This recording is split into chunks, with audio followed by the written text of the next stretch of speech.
Welcome ladies and gentlemen, Iceblade here with another YouTube video. Today we're doing worm farming. Why would you do worm farming? Actually it's very beneficial for our environment because you reduce the food scraps you take to your landfill. It also has other added benefits like it has solid and liquid castings, and the liquid castings you can dilute. It's sometimes called the worm tea or black gold. And you spray that onto your house plants or plants outside. It's a great fertilizer. The solid castings you can actually use and work into your soil at your plants, and it is not a chemical. It's safe for the environment, and it's actually very beneficial to your plants.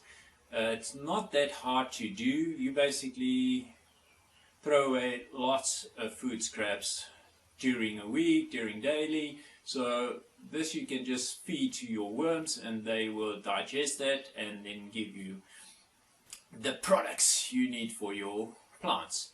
Also, if you're a fisherman like myself, then you don't have to go around digging in your garden for worms.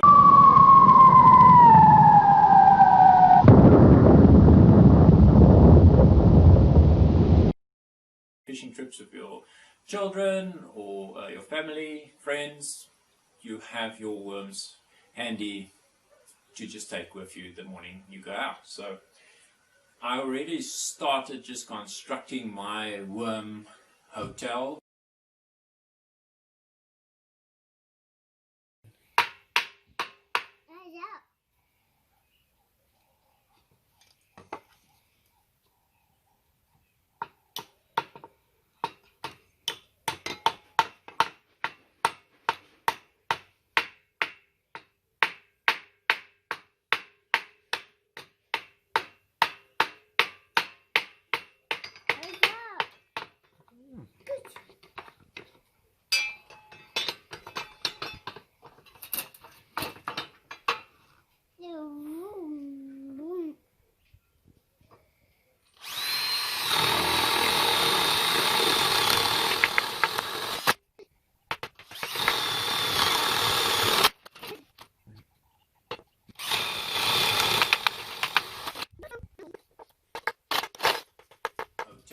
It has different levels or toads like they call them, and it's not that difficult to do. Doing a 4-toad system, it's not necessary. You can basically do it in 2. The bottom part of this setup is basically just where you collect the liquid castings.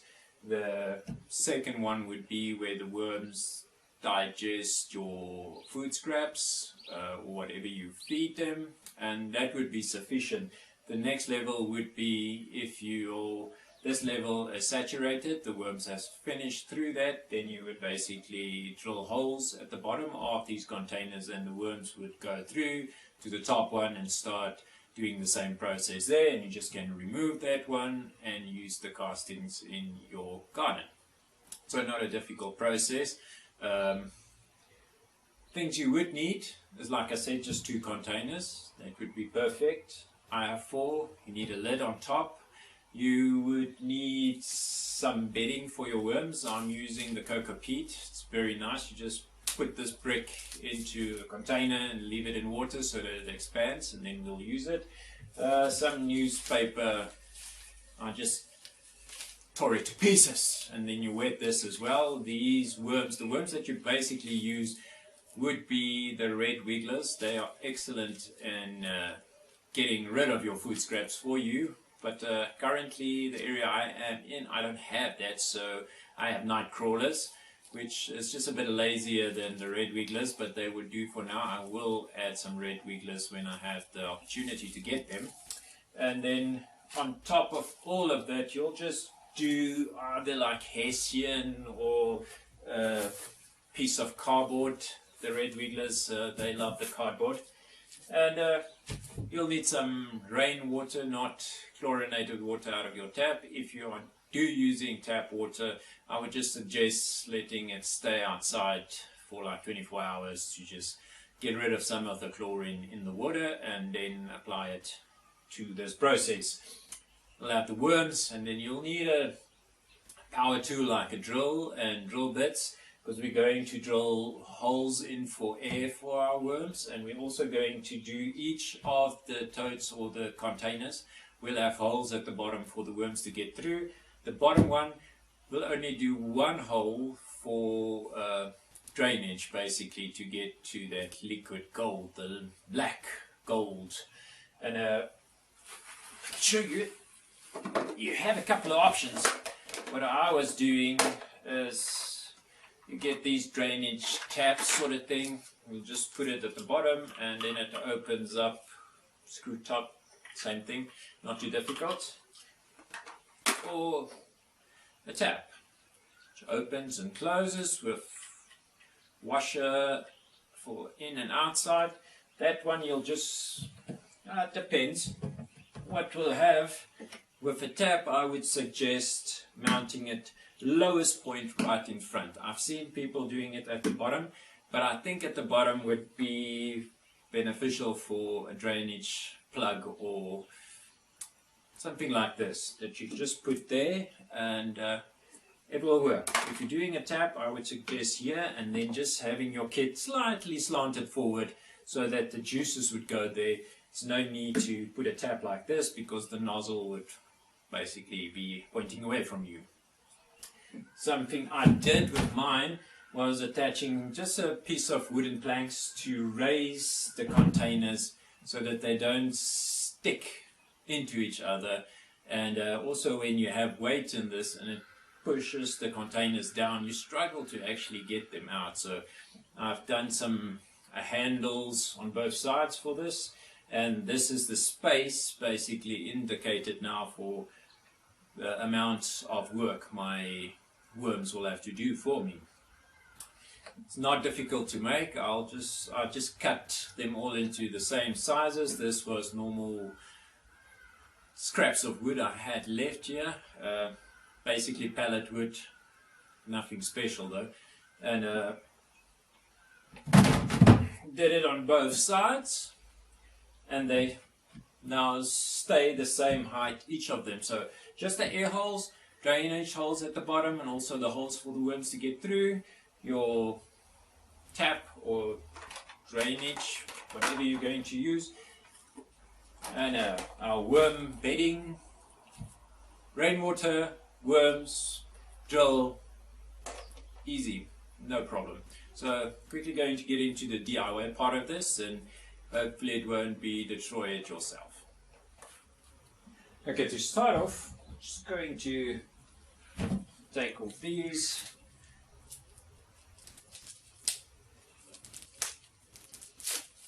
Get our cook beets unwrapped.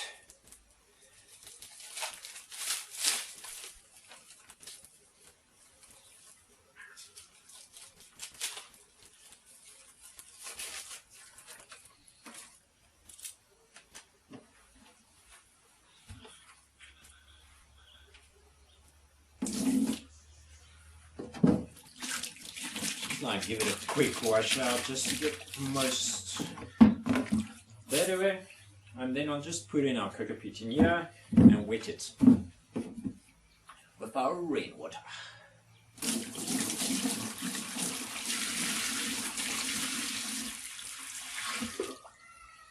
Okay, and I'll also add the newspaper scraps in here, and just need to get a little wet.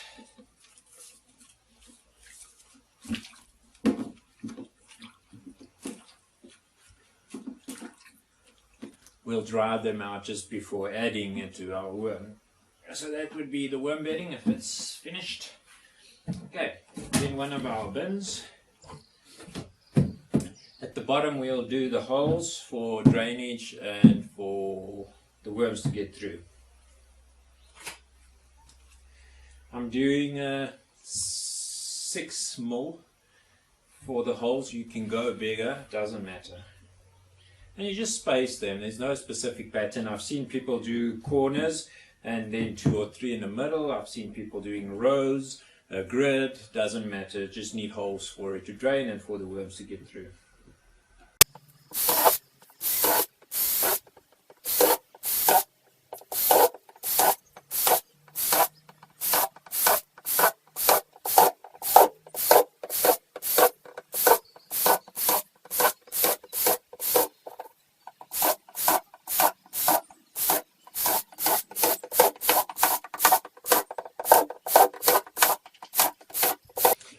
I'll do that with all of them.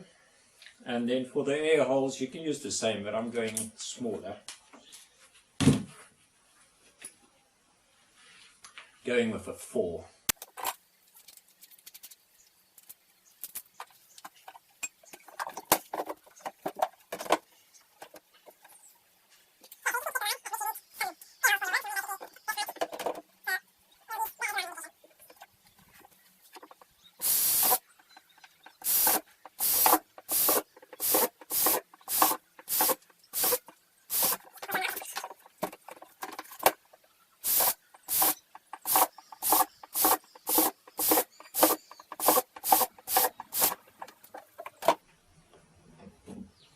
Perfect. Okay, so now they get air and let this one actually has a opening space where you can then add the food for the worms. And that's basically that. I'll do all these 3 would be all the same with the air holes and the filtration and the worms for the holes for the worms. And then we're just waiting for this cocoa peat to dissolve. It's kind of tight, like a real brick. So that is done. We'll put it in here and make bedding for our woods. One eternity later. So the coconut peat took a bit longer than expected. Like I said, it is now done. Basically what you do is I just put in a newspaper at the bottom, I wet it, and then this, you break this apart and you sprinkle it on there. It's brilliant for the worms. Now, it's a whole bunch now. It's still a bit wet, but it's good for the worms.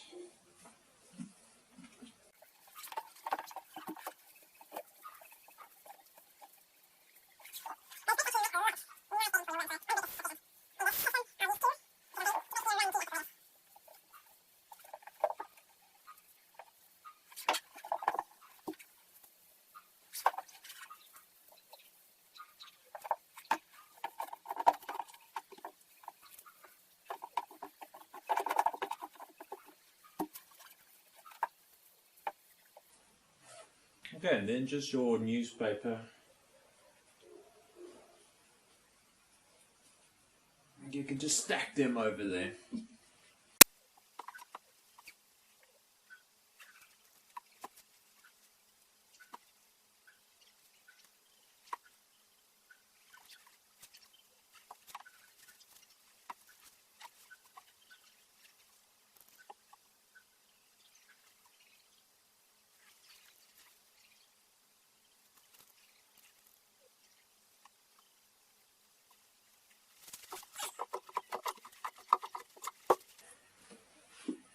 And then our babies to their new homes.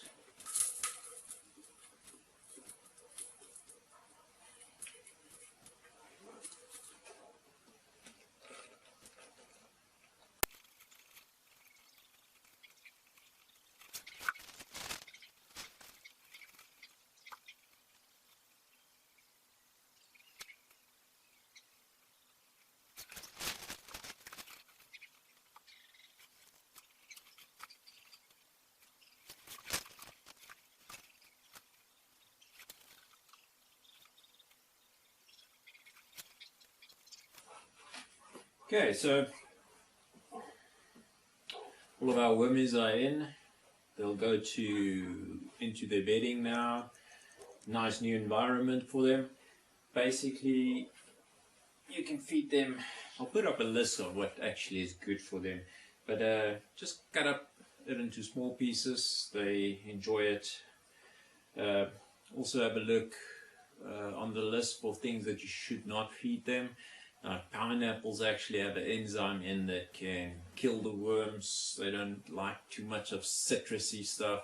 Milk not good, meats, outside of onions. So I'll put that on in the description as well, what to feed and not to feed. What I do with this one is I'll have a list on it for do's and don'ts. So if I'm not here and someone is taking care of it, like we're on holiday, that they know what to put in here and what not to. So we'll go through the feeding. Also, once a week, I'll give them molasses. It's like candy for them. And yeah, it's not that hard to do. They do the work for you.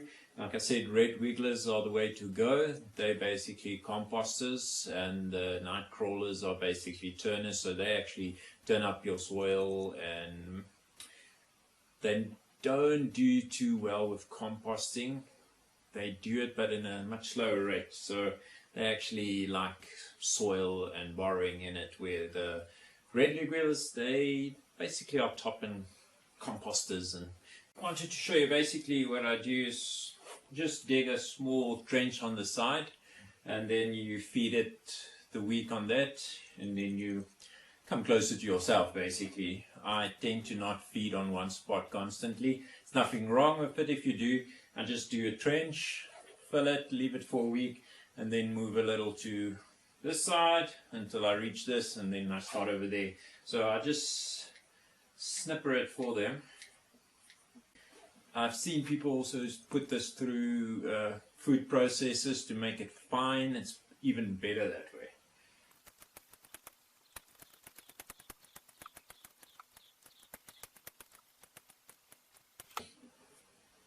Okay, and then you cover up the trench so that that food's basically is covered. And give them some sweeties. So this is the molasses. It's just Nature's Choice product. It's not bad. Just a little bit, just a drizzle.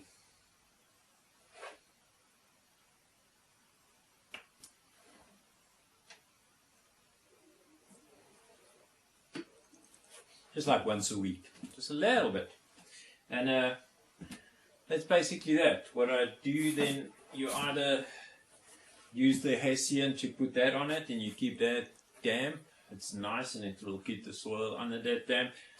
Alternatively, just a cardboard cut to that shape, put it in there, and then when you put the other ones on top of that,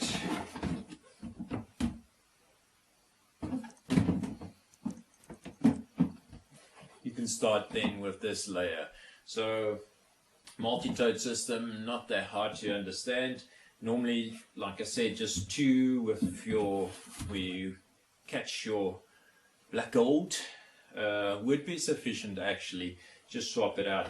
This one, they're going to migrate to the top one as soon as they have no more food left in that one, and then I can basically use those castings, and you can either keep it like that, flush it, or just refill it and move it to the top, and constantly layers like that. Other people like to keep more food sources at the top, and then the worms work their way up, but I find that they don't go through the layers as well as they should.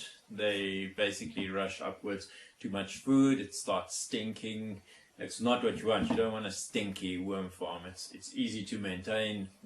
This one is going to be inside the house, so it's a weekly feed.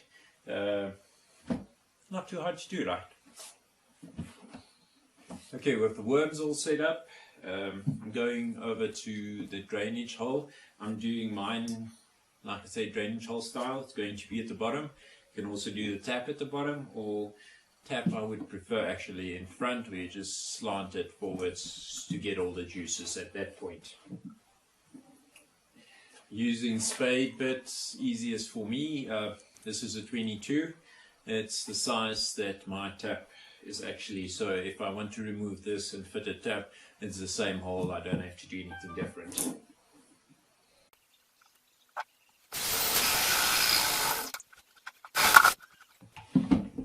Okay, so now I'll just use the burring tool, just get that mess cleaned up, and then get this puppy installed. Guys, drain hole tap, she's in. So basically just screw everything back on, and then your bottom part is done. So you now can either put it on bricks like this. This is just for illustration, so the tap is not under stress when I put this on. But I'll build a nice frame out of the rest of the pallet wood. It's not too difficult to do. And then put this in the kitchen, and it looks nice.